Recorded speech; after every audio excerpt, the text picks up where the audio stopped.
Salut, c'est Romaric. Aujourd'hui, je vais te faire un tour de magie. Il y a quelques temps, j'ai acheté un brocoli et j'ai oublié de manger la moitié. Et du coup, il a séché, il était tout marron et j'avais pas spécialement envie de le manger. Donc, ce que j'ai fait, c'est que je l'ai, tu sais, j'ai récupéré, j'ai découpé en tout petit, en plus petits bouts euh, les fleurs, les sommités fleuries du brocoli, donc une des parties qu'on mange. Et là, déjà, il se produit un truc assez incroyable. Attends, je te montre. Regarde, le dessus a reverdi, donc ça veut dire que là je le fais tremper dans l'eau. L'eau arrive jusqu'au sommet, quoi, donc ça veut dire que ça circule toujours. Il y a de la vie. Donc là, ce que je vais faire, c'est que je vais les mettre tout de suite dans des petits pots, dans des petits godets, pour que les racines qui semblent, à mes yeux, pointer. Regarde, attends, faudrait que ça zoome là, mais bon, c'est pas automatique. Bref, ça fait 3 jours, 3 4 jours, je les ai mis. Et là, il y a des petits trucs qui sont apparus. Je sais pas si c'est des racines ou des champignons, mais bon, dans tous les cas, c'est de la vie, donc c'est plutôt positif. Alors, de quoi j'ai besoin pour planter ça? Eh bien, j'ai besoin du classique terreau. Voilà, un petit terreau. Si possible, légèrement enrichi. Et puis également d'un peu de. C'est le bonus, un peu de mulch. Donc là, c'est un truc que j'ai acheté à Botanique. Bon, je sais pas si c'est bien ou pas bien d'acheter chez les Botaniques, mais il y a des écorces et du fumier. Et le tout est apparemment riche en azote et en carbone, je suppose. Donc là, ce que je vais faire, c'est que je vais commencer, comme d'habitude, par remplir les godets avec de la terre, jusqu'à environ aux 2 tiers. Ensuite, je vais faire un petit trou jusqu'au tiers du bas du pot. Je vais insérer mon brocoli et ensuite je vais recouvrir avec du mulch sur le tiers restant.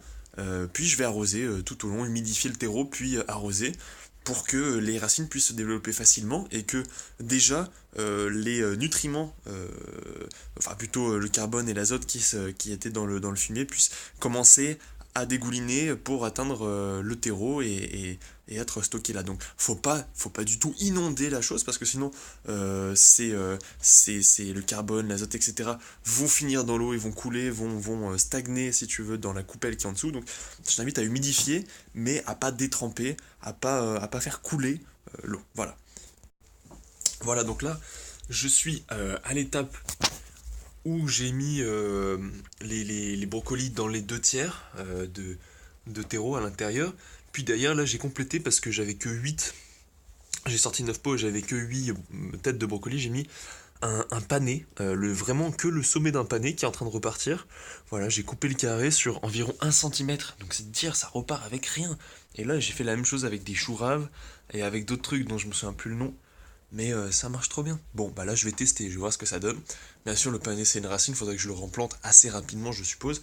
Mais voilà, ça a l'air de tenir. Donc là, ce que je vais faire, c'est que je vais rajouter un peu de terreau vraiment sur, par exemple, tu vois, là, il en manque beaucoup. Il faudrait vraiment que ça remonte le plus haut possible parce que en couvrant le tronc, le petit tronc qu'on a laissé, et ben c'est de là dont vont partir à la fois les branches et les racines. Et si les branches sont à côté du sol, ça va permettre de les mettre plus facilement en contact avec de l'humidité. Et donc ça va leur permettre de développer des racines plus rapidement. Voilà. Donc je vais faire ça et puis je vais ensuite rajouter la petite couche de mulch vraiment à la surface en laissant dépasser vraiment, tu vois, que la petite couche de fleurs comme ça, voilà.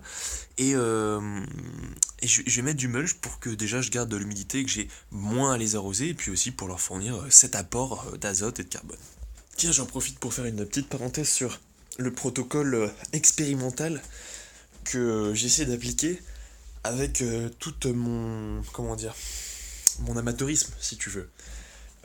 En gros, là, tu vois, je viens de finir de recourir avec le terreau, et ce qui se passe, c'est que j'ai couvert plus ou moins le sommet, grâce à mon absence de délicatesse, de terreau. Et donc, du coup, je vais voir, parce qu'il y en a qui sont plus ou moins, enfin, qui sont plus couverts, genre il y en a, ça dépasse à peine, les sommités fleuries dépassent à peine, d'autres qui sont complètement à l'extérieur du terreau. Je vais voir ce qui se développe le mieux, est-ce qu'il y a de la moisissure qui se développe. Tout ça, c'est des choses auxquelles j'ai pas la réponse, mais qui, en regardant, m'interroge parce que finalement, la manière dont tu vas le faire, il n'y a pas qu'une manière de le faire, mais il y a peut-être une manière optimisée, et cette manière optimisée, elle se trouve déjà en réfléchissant en amont, et puis là, comme là, à cet instant précis, c'est pas de la réflexion en amont, mais c'est plutôt euh, de l'interrogation, qu'est-ce qui pourrait améliorer mon rendement, qu'est-ce qui pourrait améliorer, je sais pas, ma capacité à produire plus, de manière plus efficiente, avec des petits gestes dont je vais faire une habitude. Voilà. Donc là, je vais voir si effectivement courir avec du terreau, ça améliore ou non la production. Enfin, quand je dis production, c'est l'efficacité, si tu veux. Ce que je veux, c'est que ça améliore euh, la production de racines dans ce cas-là, hein, histoire que ça bouture très bien. Oh, et puis il y a un truc là, ce qui se passe, c'est que j'ai vraiment l'impression que jardiner c'est une méditation parce que à chaque moment, à chaque geste que je fais, j'ai l'impression d'apprendre des trucs. Là, j'ai passé le pulvérisateur et puis j'étais en train de me dire, mais comme une rosée, tu vois, ça va à la fois bénéficier aux sommités fleuries et puis voilà, au tronc, ça va permettre aux racines de se développer. Donc c'est dingue ces petits gestes. En fait, je pourrais m'en passer, je pourrais simplement arroser, mais tu vois là, je pulvérise. Donc délicatement, ça va poser une eau qui va pas noyer, mais qui va juste humidifier, qui va favoriser le développement du brocoli, quoi, si tu veux. Enfin, c'est l'eau, c'est la vie. Voilà, donc là, tu vois, j'ai mis ce mulch dessus, donc je suis désolé, il y a peut-être pas assez de lumière pour que tu vois bien. Mais en gros, il y a une couche d'écorce bien noire et bien humide qui recouvre en fait, si tu veux, tout le tronc et s'arrête au commencement des sommités fleuries. Et ça va permettre de bien conserver l'humidité et donc de développer racines et branches à partir de ce tronc récupéré. Voilà. Donc dès demain, je le mets sur le balcon, je fais attention bien que ça ne se dessèche pas en dessous du mulch. Donc comment tu vois ça? Bah simplement quand tu arrives à identifier distinctement les morceaux de bois que tu vois qui sont secs, qui se désolidarisent du reste, tu vois, qui si tu souffles dessus, ils s'en vont. C'est le moment d'arroser, c'est limite trop tard. Voilà, il faut que tu conserves ça humide. Et pour ça, il faut pas que tu arroses, il faudrait limite que tu humidifies, donc que tu pulvérises. Moi j'ai un pulvérisateur et c'est avec je sais pas autre chose, un truc qui coule doucement, juste d'hydrater la couche de dessus et puis soulève le pot. Quand tu vois qu'il est trop léger, bah là c'est le moment d'arroser. Mais arrose pas à tous les coups parce que ça emmène tous les nutriments vers le bas et puis vers la coupelle. Et puis ça fait baigner toutes les racines dans l'eau alors que c'est environ 50% des racines celles les plus proches de la surface, évoluent dans un milieu aérobie, c'est-à-dire qui est en contact avec l'air. Voilà, donc oublie pas, humidifie sans détremper. Voilà, donc je te donnerai des nouvelles, et puis un matin où je me lèverai assez tôt, ce qui arrive assez souvent, entre 4-5 heures, j'essaierai de te montrer, au moment où le soleil se lève, mon balcon, parce qu'en fait, j'avoue, j'ose pas encore sortir avec ça, et puis parce qu'il y a quand même un vis-à-vis, et du coup, je vais essayer de le faire le plus tôt possible dans la journée. Voilà, donc je peux pas te dire quand. Voilà, c'est ça, c'est laisser vivre, hein, on verra. Allez,